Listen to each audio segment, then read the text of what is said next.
உங்களை சுத்தி இருக்கிற ஒரு சாதாரண காய்கறியில கிட்டத்தட்ட 96% சுத்தமான தண்ணீர் மட்டுமே இருக்குன்னு சொன்னா உங்களால நம்ப முடியுதா? நிஜம்தாங்க. நாம தினமும் சாதாரணமா பாக்குற ஒரு எளிய காய்கறிக்குள்ள இவ்ளோ பெரிய ரகசியம் ஒழிஞ்சிருக்கு. அது என்னன்னு இன்னைக்கு நாம விரிவா பார்க்க போறோம். இன்னைக்கு நம்ம பார்க்க போற இந்த சிறப்பான தொகுப்பு பலராலும் சாதாரணமாக ஒதுக்கப்படுற வெள்ளை பூசணிக்காய் பத்தி தான். இத ஒரு காய்கறின்னு சொல்றதை விட ஒரு மருந்துன்னு சொல்லலாம். நான் இப்ப பகிர போற தகவல்கள் நிச்சயமா உங்களை ஆச்சரியப்படுத்தும். ஏன்னா இது வெறும் உணவு பொருள் கிடையாது, இயற்கையோட ஒரு அற்புதமான படைப்பு. சரி, முதல்ல பகுதி 1க்கு போயிடலாம். சித்த மருத்துவத்துல சொல்லப்படுற சாம்பல் பூசணி பத்தி பார்க்கலாம். நம்ம பாரம்பரிய சித்த மருத்துவத்துல இந்த வெள்ளை பூசணிய சாம்பல் பூசணி அப்படின்னு ரொம்பவே சிறப்பா சொல்றாங்க. இதோட மிக முக்கியமான அடிப்படை குணம் என்ன தெரியுமா? குளிர்ச்சி தன்மை. ஆமாங்க, இயற்கையிலேயே இது அதிகப்படியான குளிர்ச்சியை தரக்கூடிய ஒரு பொருள். கொளுத்துற கோடை காலத்துல நம்ம உடம்புல ஏற்படுற அதிகப்படியான சூட்டை சட்டுன்னு குறைக்கிற வல்லமை இதுக்கு இருக்கு. குறிப்பா கடுமையான சிறுநீர் எரிச்சல் அப்புறம் உடல் எரிச்சலால கஷ்டப்படுறவங்களுக்கு இதை விட ஒரு சிறந்த தீர்வு இருக்கவே முடியாதுன்னு உறுதியா சொல்லலாம். அடுத்ததா பகுதி 2, உடல் எடை குறைப்பு மற்றும் வயிற்று ஆரோக்கியத்துல இது எப்படி வேலை செய்யுதுன்னு பார்க்கலாம். இங்க நாம பாக்குற இந்த சின்ன சமன்பாடு ரொம்பவே சுவாரஸ்யமானது. வெள்ளை பூசணில கலோரிகள் மிக மிக குறைவு, ஆனா அதே சமயம் நார்ச்சத்து ரொம்பவே அதிகம். இதனால என்ன லாபம்னு கேக்குறீங்களா? இதோட சாற்ற தினமும் காலையில வெறும் வயித்துல குடிச்சிட்டு வந்தா என்ன நடக்கும் தெரியுமா? உடம்புல ஆங்காங்கே தேங்கி இருக்க தேவையற்ற கெட்ட கொழுப்புகளை இது நேரடியாக தாக்கி கரைக்குது. எந்த ஒரு பக்க விளைவும் இல்லாம ஆரோக்கியமான முறையில உடல் எடையா குறைக்கணும்னு நினைக்கிறவங்களுக்கு இது நிஜமாவே ஒரு வரப்பிரசாதம் தாங்க. உடல் எடையை குறைக்கிறது ஒரு பக்கம் இருக்கட்டும், நம்ம குடல் ஆரோக்கியத்துக்கு இது செய்யற 3 முக்கியமான நன்மைகளை இப்ப சொல்றேன், கேளுங்க. முதலாவதா, அல்சர்னு சொல்லப்படுற வயிறு மற்றும் குடல் புண்களை குணப்படுத்துற அபாரமான ஆற்றல் இதுக்கு இருக்கு. குடல்ல ஏற்படுற எரிச்சலை இதோட குளிர்ச்சி தன்மை உடனே தணிச்சிடும். இரண்டாவதா, இதுல இருக்கிற அதிகப்படியான நார்ச்சத்து செரிமான அமைப்பை சீராக்கி பலருக்கும் பெரிய பிரச்சனையா இருக்கிற மலச்சிக்கலை அறவே நீக்குது. மூன்றாவதா, நம்ம குடல்ல தங்கி இருக்கிற நச்சுக்களையும் வயிற்று புழுக்களையும் முற்றிலுமா வெளியேற்றி குடலை ரொம்ப சுத்தமா வச்சுக்க உதவுது. சரி, இப்போ பகுதி 3க்கு வருவோம்.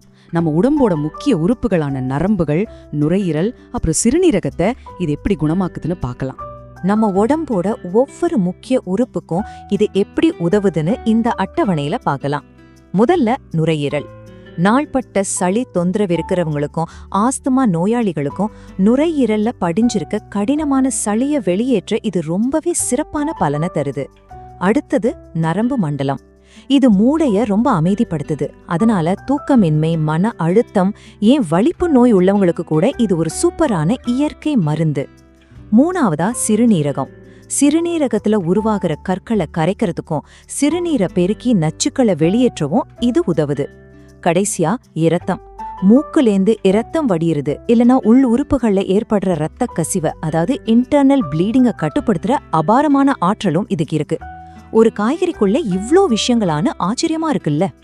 அடுத்த பகுதி 4, இதை எப்படி பயன்படுத்தணும், என்னென்ன எச்சரிக்கைகளை மனசுல வச்சுக்கணும்னு பார்க்கலாம். இவ்ளோ அற்புதமான நன்மைகளை கொண்ட இந்த வெள்ளை பூசணிய நாம 2 முக்கிய வழிகள்ல நம்ம உணவுல சேர்த்துக்கலாம். முதல் முறை சாறாக குடிக்கிறது. இது ரொம்பவே ஈஸிங்க. தோலை நல்லா நீக்கிட்டு மிக்சியில அடிச்சு சாறு எடுத்துக்கோங்க. அது கூட கொஞ்சமா மிளகுத்தூள் அப்புறம் உப்பு சேர்த்து குடிக்கணும். இங்க ஒரு முக்கியமான விஷயம், உங்களுக்கு சீக்கிரமா சளி பிடிக்கும் அப்படின்னா கண்டிப்பா மிளகு சேர்த்தே குடிக்கணும். 2வது முறை சமைச்சு சாப்பிடுறது. இத வச்சு கூட்டு, சாம்பார் இல்லனா சுவையான மோர் குழம்பு செஞ்சு நம்ம அன்றாட உணவுல ரொம்ப எளிதாவே சேர்த்துக்கலாம். இப்போ மிக முக்கியமான ஒரு எச்சரிக்கை, கவனமா கேட்டுக்கோங்க. சாதாரண உடல்வாகு கொண்டவங்க தாராளமா தினமும் இதோட சாற்ற குடிக்கலாம், எந்த பிரச்சனையும் வராது. ஆனா உங்களுக்கு ஆஸ்துமா, சைனஸ் பிரச்சனை இருந்தாலோ அல்லது உங்களுடையது அதிகப்படியான குளிர்ச்சி உடம்பு, அதாவது கப உடம்பு அப்படின்னாலோ நீங்க வெள்ளை பூசணி சாறு குடிக்கிறத கண்டிப்பா தவிர்க்கணும். அப்படியே குடிக்கணும்னு ஆசைப்பட்டா கட்டாயமா இஞ்சி, மிளகு சேர்த்து மிக குறைந்த அளவுல மட்டுமே பயன்படுத்தணும். இதை மட்டும் எப்பவும் மறந்துடாதீங்க. நாம இப்போ இந்த தொகுப்போட முடிவுக்கு வந்துட்டோம். சும்மா ஒரு சாதாரண காய்கறிக்குள்ள இத்தனை மருத்துவ குணங்கள் ஒழிஞ்சிருக்குன்னு பார்க்கும்போது ரொம்பவே ஆச்சரியமா இருக்குல்ல. இப்போ உங்களுக்கான கேள்வி இதுதான். நாளைக்கு உங்க காலை பொழுத உங்க உடலை சுத்தப்படுத்துற ஒரு அருமையான வெள்ளை பூசணி சாறு கிளாஸோட தொடங்குவீங்களா? கண்டிப்பா இந்த இயற்கையான உணவை உங்க வாழ்வுல சேர்த்து பயன்பெறுங்க. இது போல இன்னும் பல சுவாரஸ்யமான பயனுள்ள தகவல்கள் உங்களுக்காக காத்துட்டு இருக்கு. அதனால இந்த தகவலை உங்க நண்பர்கள் எல்லாருக்கும் பகிர்ந்துட்டு மறக்காம சப்ஸ்கிரைப் செஞ்சு வச்சுக்கோங்க. நன்றி, மீண்டும் சந்திக்கலாம்.